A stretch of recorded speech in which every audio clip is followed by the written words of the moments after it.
दोस्तों, जैसा कि आप सभी को पता है, इजराइल और हमास के बीच में एक जंग स्टार्ट होती है 8 अक्टूबर 2023 में। और उस जंग को अब 1.5 साल से ज्यादा हो चुके हैं। उसके बावजूद भी हमें यह देखने को मिलेगा कि बहुत सारे लोग ऐसे हैं जो गजा के अंदर रहते हैं और उन्हें टारगेट किया जाता है डेली इजराइल के द्वारा।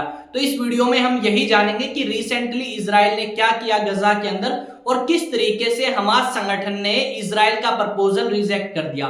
तो स्टार्ट करते हैं आज के इस सेशन को। अगर आप चैनल पे नए हैं तो चैनल को सब्सक्राइब कर सकते हैं और बेल आइकन को प्रेस कर सकते हैं ताकि जैसे वीडियो अपलोड हो उसके नोटिफिकेशन आप तक पहुंच पाए। यहाँ पे सबसे पहले हम एक दो न्यूज आर्टिकल्स देखने की कोशिश करेंगे और इन न्यूज आर्टिकल्स में इसी बात का जिक्र किया गया है। पहले देख लेते हैं क्या लिखा गया है। यहाँ पे अगर आप देखोगे तो अल जजीरा का एक आर्टिकल है जो कि आपका लगभग कह सकते हो 1 या 1.5 घंटे पहले का है। इसमें लिखा गया है इजराइल ने चमन लोगों को मार दिया गजा के अंदर और इसमें ज्यादातर बच्चे थे या फिर औरतें थी। उसके अलावा और न्यूज आर्टिकल देखोगे तो बीबीसी में यह लिखा गया है कि हमास ने रिजेक्ट कर दिया सीज फायर का ऑफर जो इजराइल ने दिया था हमास को। यहां पे आप एक बार एक मैप देखो और इस मैप में आपको नजर आएगा इजराइल।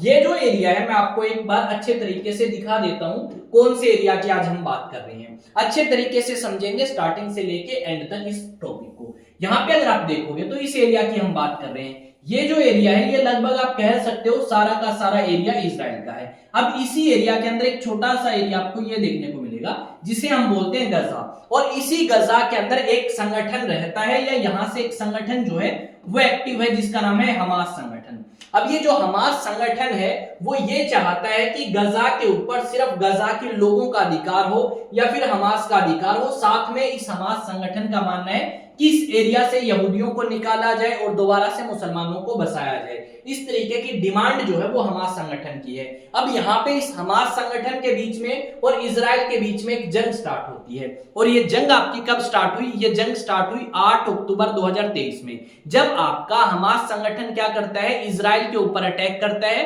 और अटैक करने के बाद लगभग 250 के आसपास लोगों को बंधक बनाया गया और 1200 के आसपास लोग मारे गए इजराइल के अंदर। अब इसी चीज का बदला इजराइल लेने के लिए अटैक करता है गजा के ऊपर और बहुत सारे सुप्रीम लीडर हमास संगठन के मारे गए। और साथ में हमास संगठन का साथ देने के लिए हिजबुल्लाह संगठन आया, ईरान आया, उनके ऊपर भी इजराइल ने अटैक किए, ईरान के ऊपर भी अटैक किए और हिजबुल्लाह संगठन के ऊपर भी अटैक किए, जिसके चलते हुए हिजबुल्लाह संगठन ने सीज फायर की इजराइल के साथ, क्योंकि हिजबुल्लाह संगठन को काफी ज्यादा लॉस हुआ था। और ये जो हिजबुल्लाह संगठन जिसकी मैं बात कर रहा हूं वो आपका एक्टिव कहां से है? वो आपका एक्टिव है इजराइल के नॉर्थ में। आपको एक कंट्री नजर आएगी लेबनान। इस एरिया में आपका कौन सा संगठन एक्टिव है? हिजबुल्लाह, खासकर इस एरिया के अंदर ज्यादा एक्टिव है। ये भी आपको शायद पता लग गया। अब ये सारे संगठन आपके इजराइल के खिलाफ थे। इजराइल ने आराम आराम से अमेरिका की मदद से इन सारे संगठनों को एलिमिनेट करना स्टार्ट किया। अब हमने यहाँ पे ये देखा कि 8 अक्टूबर 2023 से लेके अब तक 50,000 से ज्यादा लोग गजा के अंदर मारे जा चुके हैं। 20 लाख से ज्यादा लोग ऐसे हैं जो अपनी जगह छोड़ के दूसरी जगह शिफ्ट हो चुके हैं। गजा में अगर आप जाओगे तो 90% गजा के अंदर रोड चाहे घर की बात करें वो तबाह हो चुके हैं या ऐसी हालात में हैं कि हम कह सकते हैं यहाँ पे कोई रह नहीं सकता। ऐसे हालात गजा के अंदर किए किसने? इजराइल ने अमेरिका के साथ मिलकर। यहाँ पे अगर आप देखोगे तो आपको ये भी सुनने को मिलेगा कि जो अमेरिका के राष्ट्रपति ट्रंप है उन्होंने भी गजा को लेकर स्टेटमेंट दी थी। उन्होंने स्टेटमेंट दी थी कि गजा के अंदर जितने लोग रहते हैं उन लोगों को गजा छोड़ देना चाहिए और दूसरी जगह शिफ्ट हो जाना चाहिए ताकि अमेरिका इस गजा के क्षेत्र के ऊपर अधिकार कर सके और यहाँ पे एक अच्छा सा रेस्टोरेंट टाइप का एरिया जो है या रिजोर्ट टाइप का एरिया डेवलप कर सके। ये बात यहाँ पे कही गई थी। और उन्होंने आसपास के देशों से ये कहा था कि आप गजा के अंदर रहने वाले लोगों को शरण दें, जिसका प्रोटेस्ट या विरोध काफी कंट्रीज ने किया जो इजराइल के आसपास हैं। ये सारी चीजें एक तरफ चलती रही। अभी रिसेंटली क्या अपडेट आया है? रिसेंटली ये अपडेट आया है कि इजराइल जो है वो एक प्रपोजल देता है हमास को। हमास ने उस प्रपोजल को रिजेक्ट कर दिया। इजराइल ने कहा कि लगभग आपके पास हमारे 54 या 55 बंधक हैं। यानी हमास ने अभी भी 54 या 55 ऐसे लोग हैं जो इजरायली हैं और बंधक बना के रखे हैं। इनमें से लगभग 24 लोग ऐसे हैं जो जिंदा हैं और बाकी आपके मृत हैं या फिर आप कह सकते हो डेड हैं। अब इजराइल कहता है कि ये सभी नागरिक हमें लौटाओ ताकि हम आगे बात कर सकें समझौते के ऊपर, ताकि हम इस क्षेत्र में शांति कायम कर सकें। अब इजराइल ने तो ये बात कही, पर हमास संगठन ने इस बात को अपोज किया या इस ऑफर को रिजेक्ट कर दिया। उन्होंने कहा कि हम ऐसा कोई समझौता नहीं करेंगे, क्योंकि पहले जो समझौता हुआ था 19 जनवरी 2025 को, उस समझौते के तहत बहुत सारे नागरिकों को रिलीज किया गया हमास संगठन के द्वारा। पर हमास संगठन ने जब रिलीज किया तो उसका परिणाम यह मिला कि आपका मार्च 19-20 के आसपास दोबारा से अटैक करना स्टार्ट करता है इजराइल, क्योंकि इजराइल को लगा कि मैक्सिमम जो लोग हैं हमारे वो हमने ले लिए हैं किससे, हमास संगठन से। अब दोबारा से अटैक करते हैं और दबाव बनाते हैं कि इन सभी लोगों को एक साथ रिलीज किया जाए। अब हमास ने मना कर दिया कि हम रिलीज नहीं करेंगे, और इसी चीज को लेकर विवाद हमें देखने को मिला दोबारा से।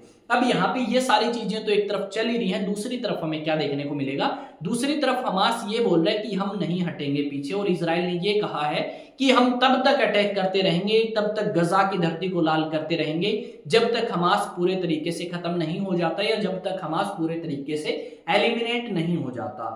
जब तक हमें ये नहीं लगेगा कि हमास से हमें कोई खतरा नहीं है, गजा से कोई खतरा नहीं है, तब तक हम अटैक करेंगे, ठीक है, उसके बाद ही हम रुकेंगे। ये बात आपकी इजराइल के प्रधानमंत्री बेंजामिन नेतन्याहू के द्वारा कही गई है। मैं आपको एक दो तस्वीर जो है वो शेयर कर देता हूं कि गजा के अंदर कैसे हालात हैं, किस तरीके से तबाही जो है वो इजराइल ने अमेरिका के साथ मिलकर मचाई है गजा के अंदर। गजा के अंदर ज्यादातर जो लोग मरे हैं, गजा के अंदर ज्यादातर जो लोग परेशान हुए हैं वो या तो महिला हैं या फिर बच्चे हैं। ज्यादातर जो अटैक होते हैं उनमें बच्चों और महिलाओं के ऊपर ही अटैक हुए हैं, और वही सबसे ज्यादा टारगेट करी गई हैं। इस तरीके से आपको घर जो है वो तबाह हुए मिलेंगे, कहां पे, गजा के अंदर। और गजा के लोग काफी ज्यादा परेशान हैं। जो लोग आपके टेंट्स में रह रहे हैं घर तबाह होने के कारण, उन टेंट्स को भी टारगेट किया गया, हॉस्पिटल्स को टारगेट किया गया। और जो गजा के अंदर खाना पहुंचता है, अलग अलग कंट्रीज मदद करती हैं गजा में रहने वाले लोगों की, खासकर मुस्लिम कंट्रीज। अब जो गजा के अंदर खाना पहुंचता है, उस गजा को चारों तरफ से घेर लिया है किसने, इजराइल की सेना ने, और वो खाना भी नहीं पहुंचने दे रही गजा के अंदर, और ना ही दवाइयां पहुंचने दे रही, जिसकी वजह से बहुत सारे लोग भूख से या फिर बीमारी से मर रहे हैं।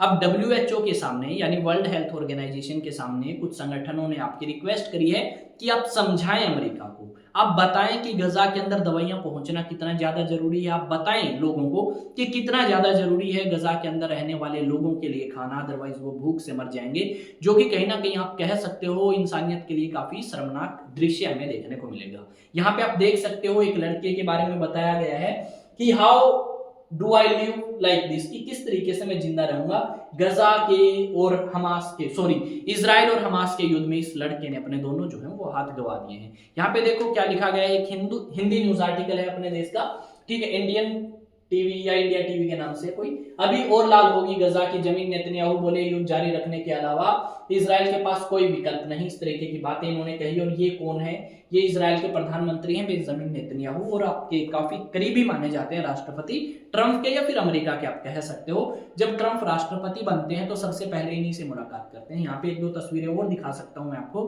कि गजा के अंदर कैसे हालात हैं, क्या चीजें चल रही हैं। ये देख सकते हो एक तस्वीर, किस तरीके से आपके अटैक किए गए हैं इजराइल के द्वारा गजा के ऊपर। ये एक मैप आपको और नजर आएगा। आई थिंक टॉपिक आपको समझ आया होगा जो मैं आपको समझाना चाहता हूँ। मिलेंगे एक नई वीडियो में, पर उससे पहले अगर आप नेशनल डिफेंस एकेडमी की तैयारी करना चाहते हो तो डेफिनेटली हमारे साथ कर सकते हो, ऑनलाइन एंड ऑफलाइन बैचेस में आइए स्टडी सेंटर के। यहाँ पे कॉन्टैक्ट नंबर दिया गया है, इस कॉन्टैक्ट नंबर पे कॉल करके आप अधिक जानकारी ले सकते हैं। साथ में इसी चैनल पे मैं सोच रहा हूँ कि आपकी प्रिपरेशन स्टार्ट कराई जाए यूपीएससी सिविल सर्विस के लिए।